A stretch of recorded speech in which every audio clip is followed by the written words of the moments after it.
Hey my listeners, कैसे हैं आप लोग? आ चुके हैं आप लोगों के लिए सोल टू ट्रैवल वॉस का नया एपिसोड। तो चलिए शुरू करते हैं इसे। अब तक की कहानी में आप लोगों ने सुन लिया था कि श्रेजल जो कि अहान के लिए लंच लेकर आई थी, लेकिन अहान का मूड तो इस वक्त खाना खाने का नहीं बल्कि श्रेजल को खाने का ही लग रहा था। वहीं इस तरह से थोड़ा देर और बातें चलती हैं और श्रेजल अहान को उनके चेयर पर बैठाते हुए कहती है, मैं अब खाना निकाल रही हूँ, अब जल्दी से खा लीजिए, मैं ज़्यादा आपका टाइम वेस्ट नहीं करूँगी। आहान भी किसी अच्छे ओबेडिएंट बच्चे की तरह आकर के अपने चेयर पर बैठ गए थे और अपने हाथ को लगातार अपने गाल पर टिकाए हुए श्रीजल को ही देखे जा रहे थे। श्रीजल जो लंच बॉक्स को खोलते हुए कहती है, क्या हुआ? आहान जो कहते हैं, तुमने बिंदी लगाई है? श्रीजल जो कहती है, हाँ आपको पसंद है ना? आहान जो कहते हैं, और सिंदूर भी लगा है? श्रीजल जो कहती है, आपने उस दिन कहा था ना, तो इसी वजह से। आहान जो कहते हैं, ओह। श्रीजल जो खाने को निकालते हुए थोड़ा मुस्कुराते हुए कहती है, अच्छा एक सीक्रेट बताऊं? आहान जो कहते हैं, बताइए। श्रीजल जो कहती है, वैसे ये जो सिंदूर लग रहा है ना, वो सिंदूर नहीं है, अबीर है। सिंदूर है ही नहीं मेरे पास। आहान जो कहते हैं, तो खरीदना था ना? श्रीजल जो कहती है, मैं खरीदूँ? आहान जो कहते हैं, माय बैड, मुझे खरीदना चाहिए, सॉरी फॉर दैट। आहान जो से कहते हैं, चलो इतने शॉपिंग पर चलते हैं, फिर तुम्हारी जो भी नेसेसरी चीज़ें होंगी वो खरीद लेना। श्रीजल जो कहती हैं, कोई बात नहीं ना, अभी से काम चल जा रहा है। हाँ जो से हंसते हुए देखकर कहते हैं, काम क्यों चलाना है तुम्हें? श्रीजल जो कहती है, ऐसे ही, जब पैसा बच रहा है तो फिर बचा लेते हैं, और अबीर को भी लगाने से कोई दिक्कत थोड़ी ना है। आन जो कहते हैं, स्टूपिड हो गया तुम, चलो कोई बात नहीं, मैं लेकर आऊँगा। श्रीजल जो कहती है, चलिए अब खाना तो खाना शुरू करिए। आन जो कहते हैं, रुको मैं प्लेट्स मंगवाता हूँ। और अहान अपने ठीक सामने रखी बेल को बजाते हैं, जिससे एक रोबोट ही अंदर आया था। श्रीजल को विश्वास नहीं होता और वो खुद से कहती है, ईरा इतना जल्दी बड़ा कैसे हो गया? अहान जो श्रीजल से कहते हैं, सारे रोबोट्स ईरा नहीं होते श्रीजल, ये दूसरा है। अच्छा प्लेट्स और बॉल की अरेंजमेंट करिए, गो फास्ट। वही वो रोबोट अहान का कमांड मानता है और तुरंत ही अपने आप को दूसरी तरफ टर्न करके जल्दी से बाहर निकल जाता है। श्रीजल जो अहान से कहती है, बाप रे, ये रोबोट था ना? ऐसे काम करते हैं आप क्या रोबोट्स? हाँ जो कहते हैं, क्या करना है, वैसे भी बस इलेक्ट्रिसिटी खिलाना होता है, ये तो पैसे भी नहीं चार्ज करते। श्रीजल जो कहती है, आप तो बहुत स्मार्ट है। हाँ जो थोड़ा क्वेश्चन भरी निगाहों से श्रीजल को पूछते हुए कहते हैं, अच्छा स्मार्ट हूँ मैं? श्रीजल जो कहती है, हाँ तभी तो ऐसे रोबोट से काम करवा रहे हैं आप। हाँ जो कहते हैं, तो इस स्मार्ट इंसान के लिए क्या बनाया मैडम ने? श्रीजल जो कहती है, आपको गुस्सा ना आए तो मैं बता दूँ? आहान जो कहते हैं, गुस्सा क्यों आएगा यार, इतने प्यार से लंच लेकर आई हो तुम, मुझे बहुत अच्छा लगा, thank you so much for that. अच्छा बताओ जल्दी क्या बनाया? श्रीजल जो कहती है, आप इतने एक्साइटेड क्यों हो रहे? आहान जो कहते हैं, क्योंकि मेरे लिए इतने प्यार से कभी किसी ने टिफ़िन लाया ही नहीं है, फर्स्ट टाइम इतनी प्यारी सी बीवी मेरे लिए टिफ़िन लेकर आ रही हो तो एक्साइटेड तो रहूँगा ना। श्रीजल जो कहती है, क्यों आपकी मम्मा आपको टिफ़िन नहीं देती थी?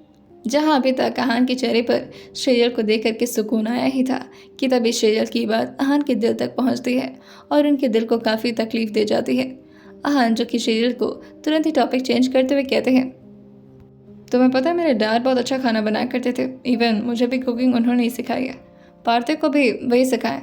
श्रेजल जो कहती है, अच्छा वैसे शायद मैंने उनके हाथ का कोई भी खाना खाया होगा। अहान जो कहते हैं, नहीं, फर्स्ट टाइम जब तुम आई थी तब भी मैं ही खाना बनाया था। डैड के हाथ का खाना खा रही हो ना तुमने, तब तुम कहोगी कि एक्चुअली शेफ़ और मास्टर शेफ़ में अंतर क्या होता है। वही पीछे से रोबोट जो कि अपने हाथ में प्लेट्स और बाउल लेकर के आ जाता है। श्रीजल जो अहान के लिए लंच निकालते हुए कहती है, ये पनीर भुर्जी का रैप है, इसमें ना ज़्यादा मसाला नहीं डाला मैंने, मुझे पता है कि आप। अहान जो कहते हैं, कोई बात नहीं। श्रीजल जो कहती है, और ज़्यादा तेल भी नहीं है। अहान जो कहते हैं, इतने प्यार से अगर आप तेल की बोतल भी लेकर आती ना तो मैं भी वो पूरा का पूरा पी जाता। श्रीजल जो कहती है, अजीब अजीब सी बातें करते हैं आप। वहीं श्रीजल वेजिटेबल उपमा, साथ में दही और जिस पर थोड़े थोड़े गुलाब की पंखुड़ी पड़े हुए थे, और उसके साथ अहान के लिए सैलड्स लेकर आई थी।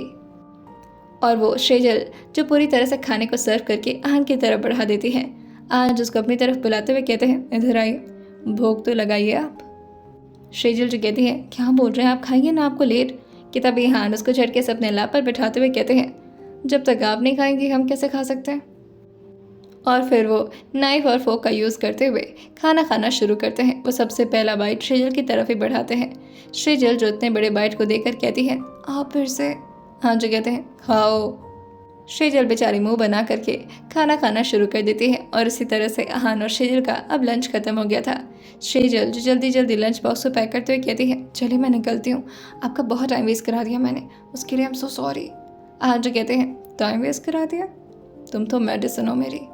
श्रीजल जो कहती है, मेडिसिन तो कड़वी होती है पर। आज अपनी जगह से खड़े होते हुए कहते हैं, होती होगी, मुझे नहीं पता।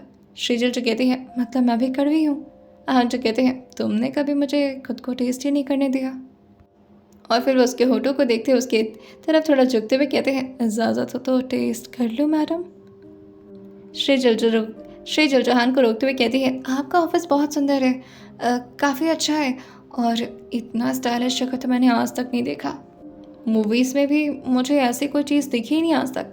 आहान जो कहते हैं, क्योंकि मूवीज़ वालों के पास भी उस लेवल का बजट होना चाहिए कि वो आहान खुराना जैसे ऑफिस को दिखा पाए। श्रीजल जो कहती है, अरे वाह, आप तो बड़े अमीर हैं। आहान जो कहते हैं, अब क्या करोगे, अमीर पति को झेल लो। श्रीजल जो हंसते हुए कहती है, चलिए मैं जाती हूँ। हाँ। आहान जो उसे रोकते हुए कहते हैं, मेरे इस सालों की मेहनत देखना पसंद करोगी? श्रीजल जो कहती है, क्या दिखाना है? आहान जो कहते हैं, अपना लैब दिखाना है, जहाँ पर ये छोटे मोटे रोबोट्स बनते हैं और बड़े बड़े प्रोजेक्ट्स में भी वहीं पर काम होता है। श्रीजल जो कहती है, अगर वहाँ पर लोगों को डिस्टर्ब हुआ तो और कोई डांटने लगा तो? आहान जो कहते हैं, तुम्हें कौन डांट सकता है, इतनी किसकी हिम्मत है? श्रीजल जो कहती है, हाँ तो फिर मैं देखना चाहूँगी, ज़्यादा टाइम नहीं वेस्ट करूँगी, बस हल्का सा देख करके आ जाऊँगी। आहान जो कहते हैं, अरे यार तुम्हारा ही तो है सब कुछ, ज़्यादा टाइम वेस्ट नहीं करोगी, मेरा टाइम तुम्हारा, मेरा ऑफिस तुम्हारा, मेरा सब कुछ तुम्हारा ही तो है। और ये बोलते हुए वो अपने फ़ोन पर यशवीर को इन्फॉर्म करा देते हैं कि श्रीजल लैब पहुंच रही है। और वहीं वो श्रीजल का हाथ पकड़ करके अपने कैबिन से बाहर आते हैं और नेक्स्ट फ्लोर की तरफ जाने लगते हैं। श्रीजल जो लिफ्ट के अंदर आते हुए कहती है, मैंने सच में ऐसी जगह नहीं देखी, लिफ्ट भी इतना सुंदर है। आहान जो कहते हैं, अभी तो बहुत चीज़ें दिखानी बाकी है तुम्हें, अभी तो मेरे बारे में जानती ही कहाँ श्रीजल। जैसे श्रीजल लिफ्ट से बाहर निकली थी, वहाँ पर सारे बॉडीगार्ड्स जो कि इस वक्त गन लेकर के खड़े थे, वो सब के सब अपने सिर को नीचे झुका लेते हैं। आहान जो श्रीजल से कहते हैं, पता नहीं था कि तुम आ रही हो, वरना इन लोग को भी कार्टून वाले गेटअप्स दे देता।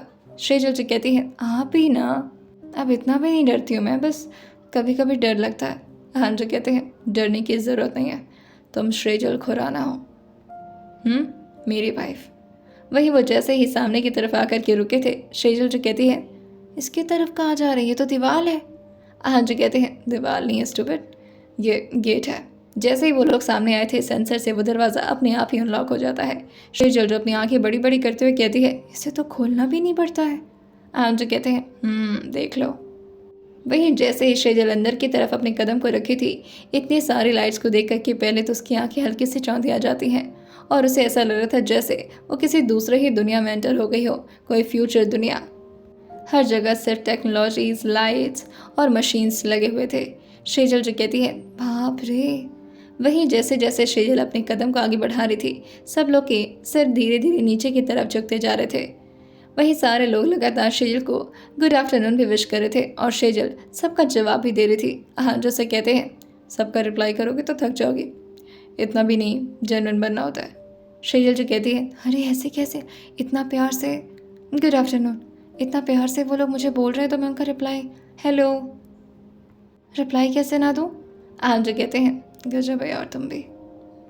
वहीं आहान जो कि अपने सामने उसे ले आते हुए खड़ा करते हैं और जेनी को दिखाते हुए कहते हैं, वो दिख रही है? श्रीजल जो कहती है, हाँ क्या है वो? आहान जो कहते हैं, रोबोट है मेरी, नई प्रोजेक्ट है, उसी पर काम चल रहा है अभी। श्रीजल जो कहती है, बाप रे, अभी तो काफ़ी डरावनी लग रही है। आहान जो कहते हैं, मुझसे ज़्यादा नहीं है। श्रीजल जो पीछे खड़े आहान की तरफ अपने चेहरे को मोड़ते हुए कहती है, आप डरावने नहीं, आप बहुत अच्छे हैं। आहान जो से कहते हैं, उससे पूछो जिसने मुझे फेस किया है और आहान खुराना को सफ़र किया है।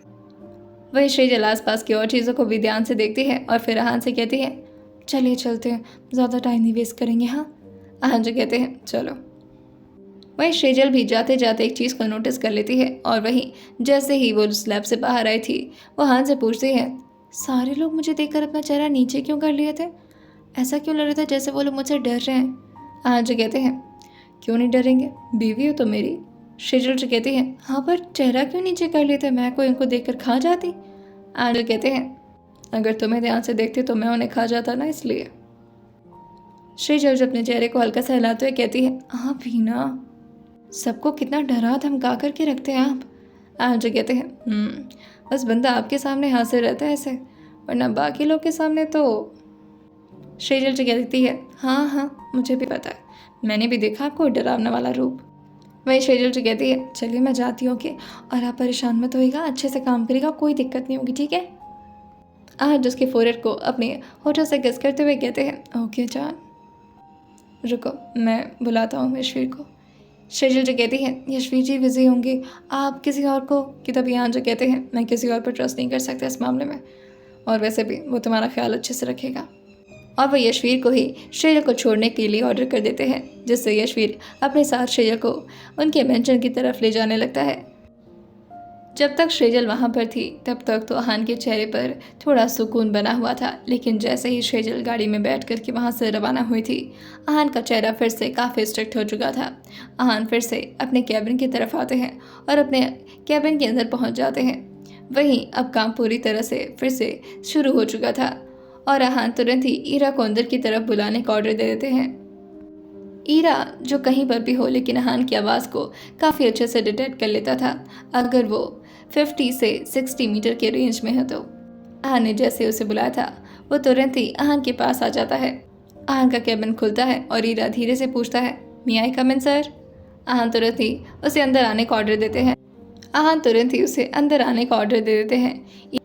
ईरा के साथ साथ काशिफ भी वहाँ पर आया था, यशवीर जो शेजल को छोड़ने गया था, जिसकी वजह से काशिफ भी अब आगे के काम को करने वाला था। आहान इस चीज़ को ज़्यादा लोगों के सामने नहीं ले आना चाहते थे, वरना कंपनी के ज़्यादा से ज़्यादा एम्प्लॉय अगर इस बात को जान जाते कि कोई हैकर उनकी कंपनी को काफ़ी बुरे रिव्यूज़ और काफ़ी ज़्यादा प्रॉब्लम में डालने की कोशिश कर रहा है, तो एम्प्लॉयज़ का दिमाग काम से हट सकता था। और आहान यहाँ पर ज़्यादा किसी पर ट्रस्ट भी शो नहीं कर सकते थे। इसको प्रोसेस में डालो, एक चैलेंज एक्सेप्ट करना है तुम्हें ईरा। ईरा जो कहता है, okay I am ready for any challenge sir, your command my duty. Ahaan जो ईरा को समझाते हुए कहते हैं, हमें एक हैकर से प्रॉब्लम हो रही है ईरा, उसकी लोकेशन हमें चाहिए और उसके VPN और डमी ID की वजह से हमारी कंपनी की इमेज बिगड़ रही है। IP चेंज हो रहा है बार बार एंड सिम, ऐसा लग रहा है बार बार वो नया सिम चेंज कर रहा है, लेकिन ये काम दिल्ली से ही हो रहा है, I can guess it. Ira जो आहान की बातों को सुन करके तुरंत ही अपने सिर को हल्का सा हिलाता है और फिर आहान से कहता है, डेटा एनालिसिस शुरू हो चुका है, ट्रेसिंग इन प्रोग्रेस। ठीक उसी समय आहान जो काशिफ से कहते हैं, कॉल लगा उसको उसी नंबर पर। काशिफ तुरंत ही आहान के ऑर्डर पर उसी नंबर पर कॉल लगा देता है। वहीं दूसरी तरफ से कॉल फिर से काफ़ी जल्दी ही पिक हो गई। ऐसा लग रहा था जैसे वो हैकर जानबूझ करके आहान के कॉल का वेट कर रहा था। ऐसा लग रहा था जैसे वो अपनी वॉइस को डब करके बात कर रहा है। हैकर जो आहान से कहता है, मिस्टर आहान खुराना, आपको क्या लगता है मैं इतना छोटा मोटा हैकर हूँ और आपको लगता है कि आपका ईरा मेरा कुछ कर पाएगा? मैं यहाँ बैठा हुआ सब का सब तबाह कर दूंगा और आप देखते रह जाएंगे, और साथ में आपका वो छोटू मोटू रोबोट भी, ईरा।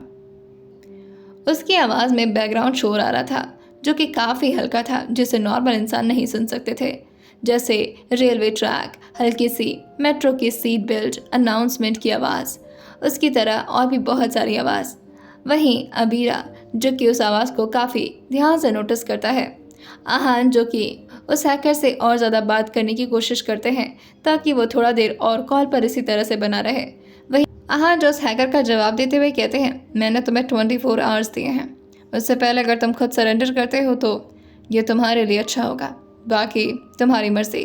वो हैकर जो कहता है, ट्रेस करने की लाख कोशिश कर लीजिए सर, मैं नहीं मिल रहा आपको। और वैसे भी एक और बात, धीरे धीरे आपकी कंपनी का रिव्यू और ज़्यादा बुरा पे बुरा जाता जा रहा है। कहते हैं ना, जब एक कोई शुरुआत करता है तो बाकी पीछे पीछे जनता उसको फॉलो करना शुरू कर देती है। बाकी की कंपनीज भी अब आपकी कंपनी को लेकर के काफ़ी नेगेटिव बातें कर रही हैं, जो कि आपके मार्केट लेवल को और ज़्यादा डाउन कर रहा है सर। आज जो कहते हैं, मेरे मार्केट लेवल और मेरे बिजनेस डूबने के बारे में तुम्हें इतना फिक्र करने की ज़रूरत नहीं है। वेल, जल्द मुलाकात होगी मिस्टर हैकर। वहीं दूसरी तरफ से वो हैकर जो कहता है, ओह मिस्टर अहान खुराना, आपके कॉन्फिडेंस की तो दाद देनी पड़ेगी। खैर देखते हैं। I am still waiting for you mister Ahaan Khurana. और वही अहान जो कि इस तरफ से फ़ोन कट कर देते हैं क्योंकि ईरा ने सिग्नल दे दिया था कि उसे अब लोकेशन समझ में आ गई है। ईरा जो कि अपनी आंखों में कुछ फ्लैश करता है और अहान को दिखाते हुए कहता है, दिल्ली मेट्रो ब्लू लाइन की background frequency detected. Voice wave analysis के मुताबिक ये मंडी हाउस स्टेशन के 1.2 किलोमीटर रेडियस में है। वहीं ईरा के स्क्रीन पर तुरंत ही मैप शो करने लगता है। वहीं एक बड़ा लाल बिंदु जो कि उस जगह को ठीक तरीके से बता रहा था कि वो इस वक्त कौन सी जगह पर बैठा है। अहान जो कहते हैं, okay so location locked. Ira जो कहता है, locked sir, Shivam apartment 3rd floor block D, internet ping 83 ms VR reliance fall back 2G trace हुआ है। अहान जो काफ़ी सीरियस टोन में कहते हैं, बचपन से गेम खेलता रहा होगा, अब असली चेस शुरू होगी मिस्टर हैकर। वहीं ईरा जो कि अहान के चेहरे की तरफ देखते हुए कहता है, किसी की बर्बादी शुरू होने वाली है, मुझे किसी के लिए अभी से काफ़ी डर महसूस हो रहा है। वहीं यशवीर भी अब श्रीजल को मेंशन पर छोड़ करके वापस आ चुका था और वो भी अहान को केबिन में ज्वाइन कर लेता है काशिफ और ईरा के साथ। ईरा की कुछ बातें उसने भी सुन ली थी। वहीं ईरा की बात सुन करके काशिफ और यशवीर दोनों अपने मुंह पर हाथ रख के हंसने लगे थे, मगर अहान अभी भी काफ़ी ज़्यादा सीरियस थे। यशवीर जो कहता है, सच कह रहे थे आप सर, थोड़ा छोटा ही लग रहा है ये उम्र से, वरना इतने कॉन्फिडेंस में बात नहीं करता वो भी आपसे। अहान जो कहते हैं, मैं भी काफ़ी बेताब हूं उनसे मिलने के लिए, लेकर आइए पूरे इज्जत से यहाँ पर, तब तक मैं मार्केट लेवल को बढ़ाता हूँ। वही यशवीर जो कहता है, ओके सर। वही ईरा अभी भी अहान के ठीक सामने ही खड़ा था। अहान जो कहते हैं, तुम यहाँ पर क्या खड़े हो, तुम भी जा सकते हो। ईरा जो कहता है, मेरी रिक्वेस्ट है सर, अगर मेरा काम हो चुका हो तो क्या मैं दोबारा से अपनी श्रेजल के पास जा सकता हूँ। जैसे ही अहान ये सुनते हैं वो अपनी मुट्ठी को कस के बंद करते हुए कहते हैं, हर काम अच्छा करके सिर्फ मेरी श्रेजल को अपनी श्रेजल बोल करके मेरा दिमाग ख़राब कर दिया तुमने। ईरा जो कहता है, वो मेरी दोस्त है पर अभी वो मेरी स्टूडेंट है, उसकी पढ़ाई लॉस हो रही है, वो भी मेरी वजह से। मैं नहीं चाहता हूँ सर ऐसा हो, इस वजह से क्या मैं जा सकता हूँ। अहान जो कहते हैं, उसकी पढ़ाई की इतनी चिंता हो रही है तुम्हें। ईरा जो कहता है, हाँ सर मुझे हो रही है, वो पढ़ाई में काफ़ी अच्छी है और वो काफ़ी अच्छा कर सकती है, क्या मैं चाहूँ। अहान जो कहते हैं, इतना बेताबी मत बढ़ाओ अपने।